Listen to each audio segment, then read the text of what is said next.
यतिखेर हाम्रो बिचमा नेपाल कम्युनिस्ट पार्टी एमाले संसदीय दलका सचेतक महेश बर्तौला हुनुहुन्छ। महेश बर्तौलाजी। हजुर सर, हजुर। के छ हाल खबर भन्नु? संसद अवरोध गरिरहनु भएको छ, किन र के का लागि? होइन, हामीले केही विषयहरू राखेका छौँ। मूलत राष्ट्रपतिज्यूले जुन प्रकारले असंवैधानिक काम गर्नुभयो, कृत्य काम गर्नुभयो, संसदको विशेषाधिकार हनन गर्ने काम गर्नुभयो, ताजा जनादेश प्राप्त र सक्रिय प्रतिनिधि सभालाई उहाँले देख्नु भएन। त्यस कारणले गर्दा त्यो विषयमा हामीले गम्भीर असहमति राख्यौँ। संविधानको सर्वोच्चतालाई स्वीकार गर्ने काम राष्ट्रपतिबाट हुनुपर्थ्यो, संविधानको संरक्षण उहाँबाट हुनुपर्थ्यो। त्यसको अपमान गर्ने कृत्य काम गरे र संसदको विशेषाधिकार हनन गर्दै राष्ट्रहित विरुद्धको विषय रहेको नागरिकता विधेयक जो मृत अवस्थामा थियो, समाधि स्थलबाट उत्खनन गरेर त्यसलाई प्रमाणीकरण गर्ने जे काम गर्नुभयो यो बेठिक थियो भन्ने कुरालाई हामीले जोरदार रूपमा उठायौँ। सरकारको जवाफ माग्यौँ। त्यो माग्ने क्रममा सरकार जवाफ दिन तयार भएन। हामीले हिजोको बैठक अवरुद्ध गर्यौँ। दोस्रो कुरा, सम्माननीय प्रधानमन्त्रीले भारत भ्रमणका क्रममा नेपालको जमिनका बारेमा जसरी तल्लो स्तरबाट उहाँले टिप्पणी गर्नुभयो, नेपालको भूमि लिपुलेक, लिम्पियाधुरा, कालापानी जसरी पनि फिर्ता ल्याउनु पर्छ भनेर भारतीय समकक्षीसँग उहाँले जोरदार ढङ्गबाट एउटा स्वतन्त्र सार्वभौम देशको प्रधानमन्त्रीले जसरी बोल्नु पर्थ्यो, बरु नेपालको जमिन छोड्नका लागि तयार रहेको, बङ्गलादेशसम्म पुग्ने भारतको केही बाटो लिने, यस प्रकारले सट्टा गर्ने प्रधानमन्त्रीलाई त्यो अधिकार, त्यो छुट नेपालको संविधानले, नेपाल राष्ट्रले प्रधानमन्त्रीलाई कहाँबाट दिएको छ। त्यसकारण यस्तो खालको राष्ट्रघाती देशद्रोही जे कामहरू हुन खोज्यो यो विषयमा हामीले खबरदारी गर्ने र देशसँग उहाँले माफी माग्नुपर्छ भन्नका लागि हामीले आफ्नो विषय राख्यौँ। अर्को कुरा, सम्मानित सुन्नुहोस् न महेशजी, त्यो त अब कार्यान्वयन नगर्ने तत्काल भनेर अदालतले भनिसक्यो नि, आदेश दिइसक्यो नि। विषय भयो यो हिजो बेलुकाखेरि। तपाईँहरू किन गिजाउन चाहनुहुन्छ? अदालतले एउटा निर्णय गरिसक्यो। यो राजनीति सुन्नुहोस् है, म एउटा कुरा के भन्न चाहन्छु भने न्यायपालिकाले आफ्नो काम गर्दै गर्छ। हामी प्रतिनिधि सभाले यो विषय राजनीतिक विषय पनि हो, संविधानको चिर हरण भएको विषय हो, संसदको विशेषाधिकार हनन भएको विषय हो। म यहाँलाई साधारण ढङ्गले कुरा गर्न चाहन्छु। अघिल्लो पटकको राष्ट्रपतिका, अघिल्लो पटकको संसदले, अघिल्लो पटकको सभामुखले प्रमाणीकरण गरेर पठाइएको विधेयक 15 दिनभित्रमा उहाँले अनुमोदन गर्नु पर्थ्यो, प्रमाणीकरण गर्नु पर्थ्यो। तत्कालीन राष्ट्रपतिले गर्नु भएन।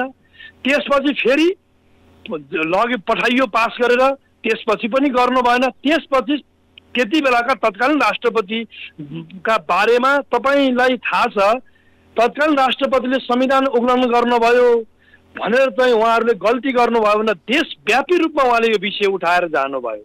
किनभने राष्ट्रपतिज्यूले समयमा प्रमाणीकरण गर्नु भएन भनेर। अनि त्यो मृत भइसकेको, निष्क्रिय भइसकेको त्यति बेलाको विधेयक आज ताजा जनादेश आएको छ, ताजा प्रतिनिधि सभा सक्रिय रहेको अवस्था छ, नयाँ राष्ट्रपति आउनुभएको छ, नयाँ सभामुख आउनुभएको छ।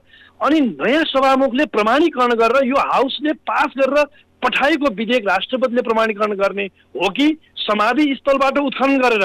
अनि यो देशमा सरकारलाई विधेयक प्रमाणीकरण गर्नका लागि त्यो अधिकार संविधानको कुन दफा धाराले दिएको छ? सरकारले विधेयक सिफारिस गर्ने, राष्ट्रपतिका प्रमाणीकरण गर्न त्यो कुन अधिकार छ? यस कारणले गर्दा जे काम गरिएको छ, एउटा देशको विद्यमान शासकीय प्रबन्धलाई समाप्त पार्ने, संसदीय विशेषाधिकारलाई समाप्त पार्ने, यो माओवादीको स्ट्राटेजिकल्ली हो। उहाँहरूका कुनै पनि दस्तावेजमा आज पनि तपाईँले हेर्नुहोस्, संसदलाई उपयोगको नीतिका रूपमा लानु भएको छ। उहाँले यसलाई यस्तो स्ट्रेन्थन गर्ने कुरामा होइन। त्यसकारण उहाँले चाहिँ यो संसदको संविधानको सर्वोच्चलाई अस्वीकार गर्दै यस प्रकार जाने कुरा आज पनि यो विषयमा हामीले कुरा उठाउँछौँ। सरकारलाई यस प्रकारको छुट छैन। प्रधानमन्त्री राष्ट्रपति विरुद्ध सडकमा, सदनमा एक ठाउँमा हुनुहुन्छ, तपाईँले चाहिँ अहिले आन्दोलन गरिरहनु भएको छ। सदनमा पनि सडकमा पनि तपाईँका भातृ सङ्गठनहरू आन्दोलन छन्। मेरो प्रश्न कहाँनिर भन्दाखेरि, अब अदालतले एउटा निर्णय गरिदियो, अदालतले भन्यो तत्काल यो कार्यान्वयन नगर्ने, अन्तरिम आदेश जारी गरिसकेपछि अब संसद चल्छ चल्दैन? मेरो प्रश्न त्यहाँनिर हो। तपाईँको प्रश्न एउटा मिलेन। हामी प्रधानमन्त्री र राष्ट्रपतिका विरुद्धमा छैनौँ। यो संस्थाका विरुद्ध बोलिरहेका छैन। उहाँले जे काम गर्नुभयो संवैधानिक कामहरू कृत्य जालसाजी गर्नु यो बेठिक छ। यति कुरा भन्दैछौँ र भोलिका दिनमा यस्ता काम नगरोस् भन्नका लागि हामीले सचेत गराउनुपर्छ। हामीले विधिको कुरा गरिरहेका छौँ, संविधानको कुरा गरिरहेका छौँ। यो कोणबाट यहाँहरूले बुझ्नुपर्छ अदालतले गरेको विषय एउटा छ, तर राजनीतिक रूपमा सरकारले गरेको बेइमानी हो। राष्ट्रपतिलाई विवादमा ल्याउन हुँदैन थियो। राष्ट्रपति स्वयंले समाधि स्थलमा पुगेको विधेयकका बारेमा, मृत भइसकेको निष्क्रिय भइसकेको संविधान बमोजिम निष्क्रिय भएको विधेयकका बारेमा प्रमाणीकरण गर्न हुन्छ कि हुँदैन भनेर उहाँले पनि शीतल निवासमा कानुन व्यवसायीहरूको उहाँले छलफल चलाउनु भयो। धेरै मैले सुनेको छु, धेरै विज्ञ कानुन व्यवसायीहरूले प्रमाणीकरण गर्न अनुपयुक्त हुन्छ, संविधानले तपाईँलाई त्यो सुविधा दिएको छैन भनेर सुझाव दिनुभयो। तर सरकारले प्रधानमन्त्री भारत भ्रमण गर्नुभन्दा 1 घण्टा अगाडि के त्यस्तो आइलाग्यो भारत जाँदा त्यो कसैले लान पर्ने प्रधानमन्त्रीलाई किन? देश हितको पक्षमा त्यो नागरिकता विधेयक थियो कि थिएन? म अहिले पनि भन्छु यो देशका लाखौँ युवाहरूले नागरिकता पाएका छैनन्, पाउनुपर्छ। 1 हप्ता दर्ता गरोस्, 1 हप्तामा नेकपा एमाले प्रतिपक्षमा छ। तपाईँको लोकप्रिय मिडिया मार्फत हामी सार्वजनिक आह्वान गर्न चाहन्छौँ, सरकारलाई भन्न चाहन्छौँ 1 हप्ताभित्र यो नागरिकता विधेयक पास गर्छ संसदले, तर संसदमा दर्ता गरेर अगाडि बढाइयोस्। संसदलाई थल्न पर्ने कारण किन? आज विधेयक सरकारले सिफारिस गर्ने, राष्ट्रपतिले प्रमाणीकरण गर्दै जाने हो भने अब कुनै पनि विधेयक, कुनै पनि कानुन संसदबाट बन्ने भएन। सरकारलाई लाग्यो सिफारिस गर्ने, राष्ट्रपति अनुकूल हुनुहुन्छ प्रमाणीकरण गर्ने। यो विधि बेठिक छ। संविधान बमोजिमको बाटो होइन, कानुन बमोजिमको यो बाटो होइन। त्यसकारण सुल्टो बाटो हिँडौँ। कानुनी शासन र कानुन संविधानको सर्वोच्चलाई हामीले स्वीकार गरौँ, सम्मान गरौँ। यो चिज हामीले सिकाउन पर्ने भयो, पढाउन पर्ने भयो। त्यसकारण हामीले यो कुरा भनिरहेका छौँ र आज पनि संसदमा भन्नेछौँ प्रधानमन्त्रीले गरेको यो विषय, यो कामहरूको बारेमा जवाफ दिनुपर्छ। त्यो जवाफ नआइन्जेलसम्म संसदको प्रक्रिया नियमित गतिविधि अगाडि बढ्ने कुरामा हामीले सहयोग गर्दैनौँ। त्यसमा अब संसद चल्दैन, तर पनि नागरिकतामा सधैँ तपाईँ राजनीति गर्नुहुन्छ, किन जनतालाई दुःख दिनु? म फेरि पनि तपाईँलाई आग्रह गर्न चाहन्छु, तपाईँ पनि लोकतन्त्रको लागि लडेको झन्डा बोकेर सडकमा आएको एउटा मिडियाकर्मी मात्र होइन, यो देशको एउटा सचेत नागरिक हो ऋषि सर तपाईँ।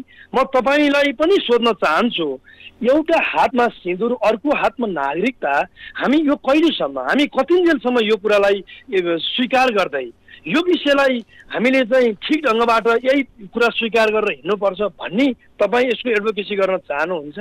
यो कुरा हेर्नुहोस्, हामीले यस्ता विषयहरूलाई निर्ममताका साथ हामी हेर्नुहोस्, हामी सबैलाई थाहा छ दक्षिणतर्फ ठुलो जनसङ्ख्या भएको हाम्रा रोटीबेटीको सम्बन्ध पनि छ, तर त्यसले ठुलो सङ्ख्यामा जसरी आज हाम्रो नेपालको नागरिकता जसरी एउटा सहजता भइरहेको छ, यो चिजलाई काहीँ न काहीँ हामीले हेर्नुहोस् मापदण्ड बनाउनु पर्छ। त्यसकारण नेपाली नागरिकहरूलाई अवरोध गर्नका लागि हामीले यो कुरा भनिरहेका छौँ। नेपालीहरूले त संविधान बमोजिम स्वतः नागरिकता पाउँछन्, तर नेपालको नागरिकता ऐन संशोधन गरेर विदेशीहरूलाई सहज नागरिकता प्रदान गर्ने प्रावधान राख्ने कुरामा हामी किन यति धेरै हौसिरहेका छौँ? हामी किन यति धेरै उत्साही भइरहेका छौँ? अनि यही कुरा बताएर अनि यही कुरा लिएर अनि हाम्रो देशको प्रधानमन्त्री भारत भ्रमण जाँदाखेरि यो चिज लिएर जानुपर्ने कारण के हो? त्यसकारण झन् यो विषयमा प्रश्न सिर्जना भएको छ। हामी गम्भीर हुनुपर्छ। नागरिकता मकै भटास बेचे किने सरको विषय होइन, यो राष्ट्रियताको विषय हो, यो स्वाभिमानको विषय छ, यो देशको इन्टिग्रिटीसँग जोडिएको विषय हो। यस कारण यसलाई हल्का ढङ्गले लिन हुँदैन। त्यसो अब तपाईँहरूले चाहिँ आज 2वटा विषयवस्तु उठान गरेर संसद अवरोध गरिरहँदाखेरि आजको एजेन्डा चाहिँ तपाईँहरूको अब एउटा एजेन्डा त अदालतले तपाईँहरूलाई केही समयको लागि चुप लगाइदिएको छ। अब तपाईँहरू बोल्न मिल्दैन किनभने अदालतले अन्तिम आदेश दिइसकेको छ होइन। अब तपाईँहरू प्रधानमन्त्रीको भारत भ्रमणको बारेमा प्रधानमन्त्रीले जवाफ दिनुभयो भने आज संसद चल्न दिन सक्नुहुन्छ? भारत भ्रमणमा उहाँले केही राष्ट्रहित विपरीतका कामहरू गरेर आउनुभएको छ। उहाँको भारत भ्रमण अपारदर्शी छ। तपाईँ आफै पनि त्यो क्रममा भारत हुनुहुन्थ्यो। विशेष गरी यो भारतमा हामीले अब प्रधानमन्त्रीले बताएपछि अरू कुरा थाहा पाउँला। विशेष गरी 7वटा पत्रहरू आदान प्रदान भए। प्रत्येक पत्रहरू तपाईँले हेर्नुहोस् राष्ट्रघातसँग जोडिएको छ। नेपालको हितसँग मलाई एउटा सम्झौता भएको तपाईँ देखाउनुहोस्। नम्बर 1 मा तपाईँलाई भन्न चाहन्छु, पहिलो उहाँहरूले के गर्नुभयो, नेपाल भारतको बिचको एउटा पारमाणु सम्झौता भन्नुभयो। यो सम्झौता यो नवीकरण भन्नुभयो। यो नवीकरण सामान्य विषय हो। यो गरिरहनु पर्ने भनिरहनु पर्ने प्रधानमन्त्री स्तरको राजकीय औपचारिक भ्रमणमा यो गर्न पर्ने, सामान्य कर्मचारी स्तरमा गर्न पर्ने यसलाई उहाँले उपलब्धि भन्नुभयो। अर्को एउटा तपाईँलाई महत्त्वपूर्ण भनौँ, परराष्ट्र मामिला अध्ययन प्रतिष्ठान नेपालको र सुषमा स्वराज इन्स्टिच्युट बीच अब सहकार्य गर्ने भनियो। अब हेर्नुहोस् है, नेपालको एउटा थिङ्क ट्याङ्कको रूपमा रहेको परराष्ट्र मामिलासँग जोडेको एउटा थिङ्क ट्याङ्क परराष्ट्र मामिला अध्ययन प्रतिष्ठानलाई अब भारतको सुषमा स्वराज इन्स्टिच्युटसँग सहकार्य गर्ने भएर नेपालको थिङ्क ट्याङ्कमा अब हेर्नुहोस् है, परराष्ट्र मामिलामा भारतको प्रत्यक्ष हेर्नुहोस् त इन्भल्भमेन्ट त्यहाँ हुने, उसको घुसपेट हुने, यो देशको एउटा हितको पक्षमा छैन। गम्भीरताका साथ ख्याल गर्नुपर्ने। दोधारा र चाँदरीको संयुक्त स्वास्थ्य केयर जाँच चौकी बनाउने भन्न सम्झौता, यो के ठुलो विषय हो? यो विषय नेपालको हितसँग कहाँनिर जोडिएको छ? तपाईँलाई अर्को कुरामा भनौँ, जस्तै अमलेखगञ्जबाट चितवन र सिलगढीबाट धापा र तारालीसम्म पेट्रोलियम पाइपलाइन, यो भारतले दीर्घकालीन रूपमा पेट्रोलियमको बजार नेपाल भइरहोस् भन्ने, पेट्रोलियम पदार्थमा नेपाल उसको एकाधिकार बजारमा एकाधिकार कायम गर्ने गरिरहेको छ। अब हामी विद्युतीकरणतर्फ जाने यो पाटोको पथमा हिँड्न खोजेको नेपाल, यो विषयमा हाम्रो हित कहाँ छ? यो भारतको बजार विस्तारसँग, भारतको हितसँग जोडिएको छ। अर्को तपाईँले हेर्नुहोस्, तल्लो अरुण हामीले सुम्प्यौँ, फुकोट कर्णाली परियोजना हामीले भारतलाई बिना प्रतिस्पर्धाको उसको कम्पनीलाई दिने।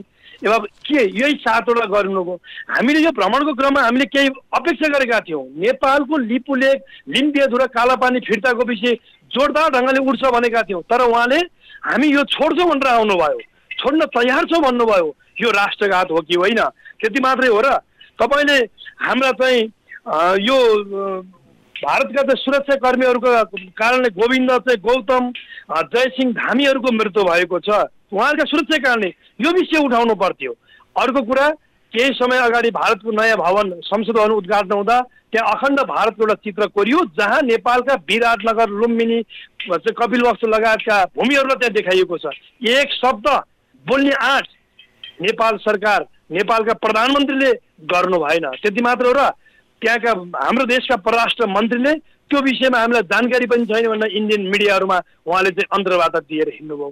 एउटा देशको स्वाभिमान सार्वभौम देशको प्रधानमन्त्री, परराष्ट्र मन्त्रीले यतिसम्म विदेशीको गुलाम गर्न पर्ने, उनका पक्षमा काम गरिदिनु पर्ने, नेपालको हितको पक्षमा एउटा पनि बोल्न नहुने कारण के?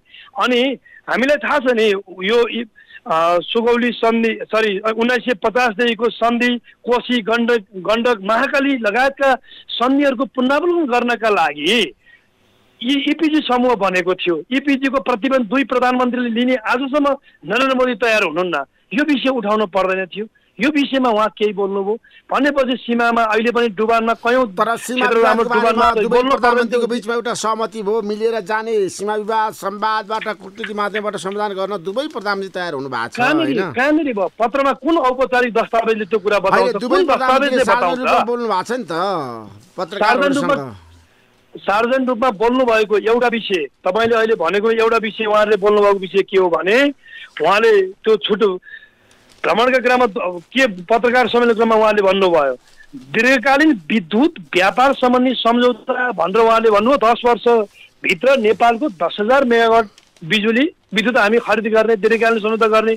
मोदीले, मैले पनि सुने मोदीजीको भाषण, मैले पनि सुने प्रेस स्टेटमेन्ट भन्दा पनि उहाँले चाहिँ प्रेस मिटमा बोलेको, तर त्यो काहीँ कुनै सम्झौता भएन। पछि मैले सुने त्यहाँको मन्त्री परिषदले निर्णय नगरेका कारणले गर्दा सम्झौता गर्न सकेन भनेर भनिएको भन्ने मैले पाएको छु। अब यो विशिष्ट सूचनाहरू पछि आउँदै गर्ला भनेपछि नेपालको हितको पक्षमा भएको एउटा हेर्नुहोस् त नङ्ग्यायो। नेपालको पशुपतिनाथमा पाइलो टेक्न घिन मान्ने नेपालको प्रधानमन्त्री भारतमा गएर नाङ्गो त्यत्रा मन्त्रीहरू लिएर गएर गेरु वस्त्र लगाएर हिँड्नुभयो।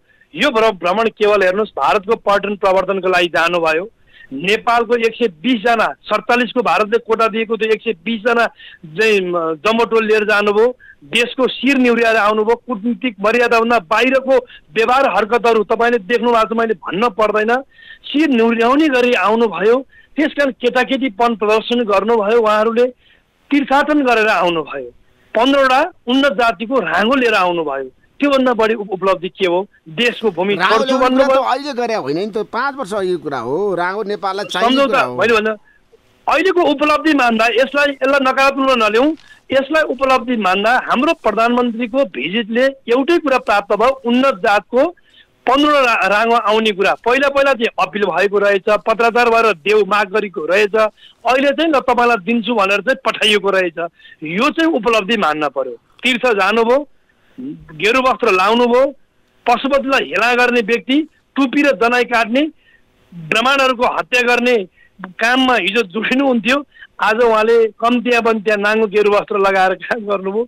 यसले अब स्वभाव दियो दिएन यो मैले कुनै आलोचनाको हिसाबले भनेको छैन, किनभने हामी यो देशको एउटा नागरिक पनि हौँ। प्रधानमन्त्री छिमेकी देशमा भ्रमण जाँदा यो देशले केही देशको हितको मुद्दामा केही सीमा विवादको विषय, सीमामा अहिले पनि जलमग्न हुने समस्या, हाम्रा नागरिकहरू भारतीय सेनाबाट मारिरहनु पर्ने अवस्था, यसको बारेमा बोल्नु पर्थ्यो। होइन व्याख्या नगरिकन अब भनिदिनु सिधा प्रश्न सिधा उत्तर दिनु। आज संसद चल्छ चल्दैन, प्रधानमन्त्री जवाफ दिनुभयो भने? होइन, हामीले मागेको प्रधानमन्त्रीको जवाफ हो। अपारदर्शी भएका सम्झौताहरू के छन् भ्याउनु पर्यो। नागरिकता विदेशसँग जोडेका विषयमा सरकारले संसदलाई जानकारी गराओस्, भएको गल्ती सच्याउने प्रतिबद्धता गरियोस्। यसो हुँदाखेरि संसद अगाडि बढ्छ।